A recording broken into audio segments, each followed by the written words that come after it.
kaparokya, bago natin umpisahan ang online viewership ng dalawang noontime show sa bansa, ang It Showtime at ang Eat Bulaga ngayong unang araw nga po ng buwan ng Mayo. Labor Day po mga kaparokya, kaya wala nga pong pasok sa trabaho at sa eskwela.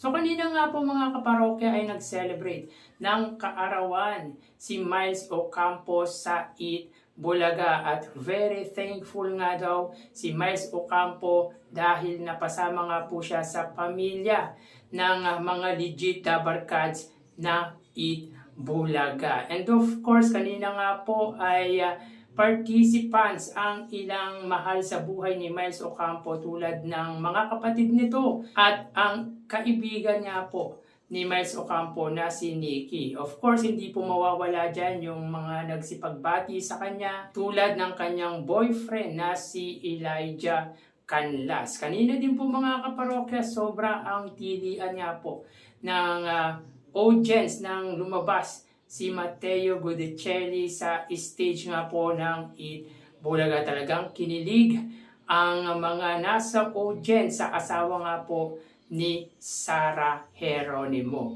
At yun nga po mga kaparokya, kanina ang sugod bahay ay nasa studio na kung saan ay nagwagi nga po ang team ni Maine Mendoza, ni Alan Kay, ni Karen Aistrup, ni Riza Madison at ni Tatay Domeng na Team Yellow sa Tila Bulagaan Olympics. So yun nga po mga kaparokya, kanina ay live nga po ang episode ng Eat Bulaga at It Showtime na kung saan ay present si Vice Ganda, samantala si Ann Curtis ay muli na naman pong umabsent. So lulubog lilitaw nga po ang Diyosa ng It Showtime na si Ann Curtis. And speaking mga kaparokya, kay Ann Curtis, ayon sa nakita nga po nating write-ups ni Telenews ay guest host na lamang daw di umano si Ann Curtis sa It Showtime. Ayon dito ay invalid na daw di umano ang exclusive contract nito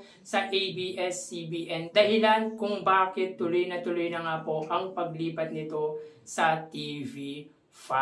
So advance nga po mag-isip to si Telenews dahil siya po ay gumagawa ng ka-fake newsan. Kumbaga mga kaparokya, sa 10 sinabi nga po nito or sa 10 ginawa nga po nito ng write-ups ay isa lamang po ang tumama. Kung hindi po isa ay wala po talagang tumama sa mga naging write-ups po nito. Ewan ko ba mga kaparokya kung bakit galit na galit po ito sa It Showtime at sa mga programa ng ABS-CBN. Gayong alam naman po natin na wala na nga po ang sinusuportahan nitong Tape Incorporated.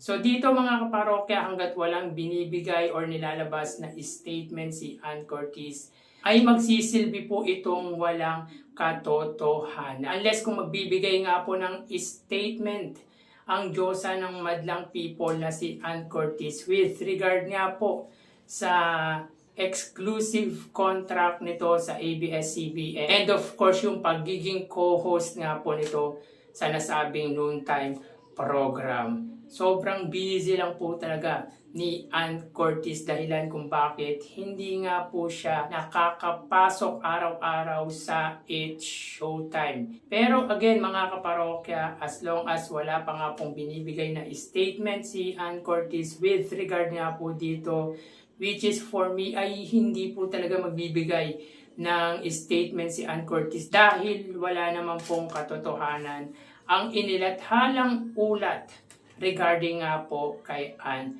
Curtis. Samantala sa Eat Bulaga ay wala nga po si Ryan Agoncillo at Wally Bayola na alam naman po natin na nagpapagaling nga po ng kanyang injury sa paa. Sanhi ng aksidenteng kinasangkutan nito a month ago. Samantala si Ryan Agoncillo lulubog lilitaw pansamantala sa Eat Bulaga dahil nga po busy po ito sa ginagawa niyang bagong serye sa TV5 na The Good Doctor. And of course, si Atasha Mulak, alam naman po natin na guest co-host nga po yan sa Eat Bulaga. Hindi po siya full-time host sa pananghaliang programa ng Iconic trio. So yan po ang ilang ganap sa Eat Bulaga ngayong araw po. So tara ating alamin ang online viewership ng dalawang bigating noontime shows.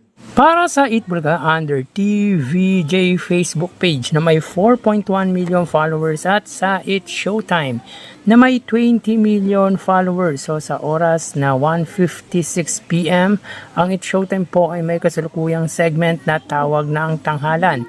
Samantalang ang Eat Bulaga naman po sila ay may segment na Gimme 5. So dito ang Eat Showtime ay may 1,200 viewers at ang Eat Bulaga ay may 2,900 live viewers. So again sa oras na 1:56 PM, ang Eat Showtime po ay may 1,200 viewers at ang Eat Bulaga ay may 2,900 live viewers. So dito ay lamang ng 1,700 views ang Eat Bulaga sa Eat Showtime. So again, 3,000 po ang views ng Eat Bulaga at 1,200 views naman po para sa Eat Showtime. So magawi tayo sa TV Network YouTube channel ng dalawang noontime shows. So unahin natin mga kaparokya ang Eat Showtime. Under po yan sa GMA Network YouTube channel na may 41.1 million subscribers at sa Eat Bulaga under TV5 na may 2.78 million subscribers. Sa oras na 1:57 PM ang Eat Showtime under GMA Network, sila po ay may 32,000 viewers at para naman po sa Eat Bulaga under TV5 ay may 17,000 viewers. So again sa oras na 1:57 PM ang Eat Showtime under GMA, sila po ay may 32,000 viewers at ang Eat Bulaga naman po under TV5 ay may 17,000 viewers. So dito ay angat ng 15,000 views ang GMA against sa TV5. Sa magawi tayo sa main YouTube channel ng dalawang noontime shows.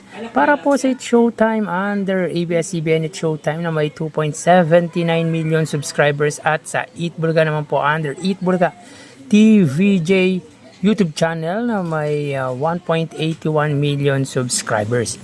So sa oras na 1:58 PM ang Eat Showtime, sila po ay may 72,000 viewers. Ang Eat Bulaga naman po sila ay may 109,000 viewers.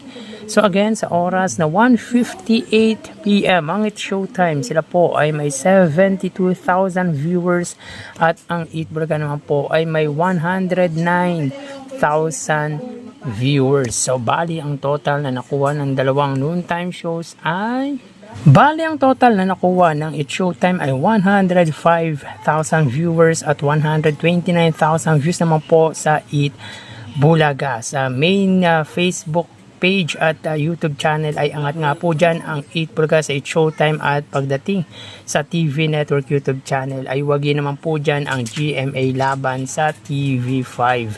So again 105,000 total views ang Eat Showtime, 129,000 views naman po para sa Eat Bulaga. So dito ay lamang ng 24,000 views ang Eat Bulaga sa Eat Showtime, meaning wagi sa kinandak nga po nating online viewership ang Eat Bulaga sa katapat na programa na Eat Showtime. So yan